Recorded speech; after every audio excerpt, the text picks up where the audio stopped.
বউ নেই ঘরে, মুড়ি খেয়ে মরে। আজকে তো বউ নেই।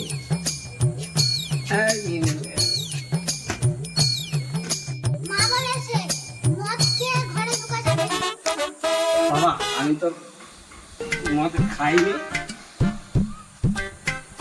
আমি মদ খাইনি।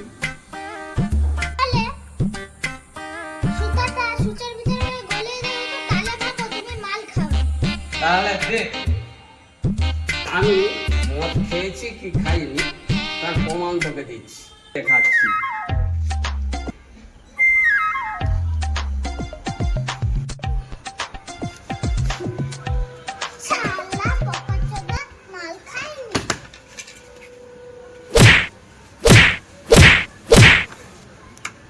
শালা মারের চোটে সূচের মধ্যে সুতাও ঢুকে গেল, আর আমার নেশাটাও কেটে গেল।